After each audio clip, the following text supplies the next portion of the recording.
동리역 글밭 2월 27일 화요일 천안함과 돈봉투. 오늘은 어제의 글밭인 하지만 천안함의 진실을 내서 못다한 이야기가 남아있어 늦었지만 그 다음을 읽고자 합니다. 46명의 장병들이 애꿎게도 목숨을 잃었던 천안함 참사는 다시 그 진실의 문턱에 서 있습니다.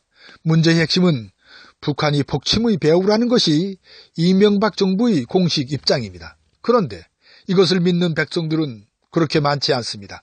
배후에 앞서 폭침이라는 사실 자체가 가능하지 않았던 상황이기 때문일 테죠. 이 천안함 참사 이후 이명박 정권이 처리한 결과에서 그 까닭을 찾아낼 수 있으니까요. 이명박 정권의 공식 발표는 이렇습니다.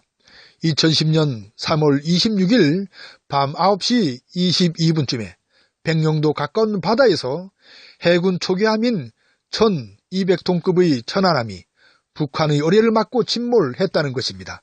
그 결과 승조원 104명 중에 58명이 구조되었고 40명이 사망하였으며 6명이 실종되었습니다.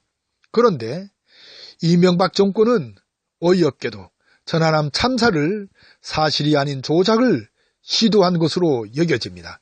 먼저 어뢰의 흔적을 찾을 수 없다는 점입니다. 둘째로 화약 냄새를 느낀 장병이 한 명도 없다는 점입니다. 셋째로 엄청난 폭발에도 불구하고 장병들은 피를 흘리는 의상을 전혀 입지 않았다는 점입니다. 넷째로 화약 폭발에도 불구하고 형광등이 깨지지 않은 채 그대로 있다는 점입니다. 그래서 끄집어낸 것이 물기둥에 의한 충격으로 두 동강이 났다는 결론입니다. 여기에 북한을 끌어들여 북한의 어뢰를 만들어낸 것이지요. 이에 북한은 공식적으로 아니라고 밝히면서 공동조사를 제안합니다. 또한 일본 어뢰에 대하여 자신들은 어뢰에 특수광을 쓰는데 보내줄 테니 비교해 보라고 합니다.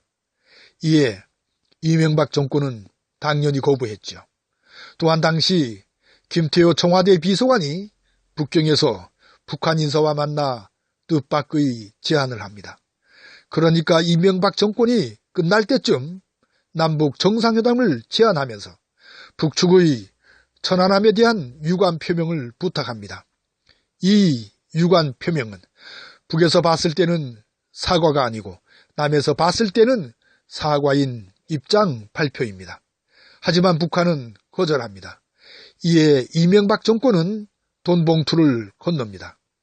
그 다음 날 북한은 돈봉투를 건넌 사실까지 자세하게 밝혀 결국 알려지게 된 것입니다. 당시에 진보 언론은 짧게 다루었고 다른 언론 방송들은 제대로 보도도 하지 않았습니다.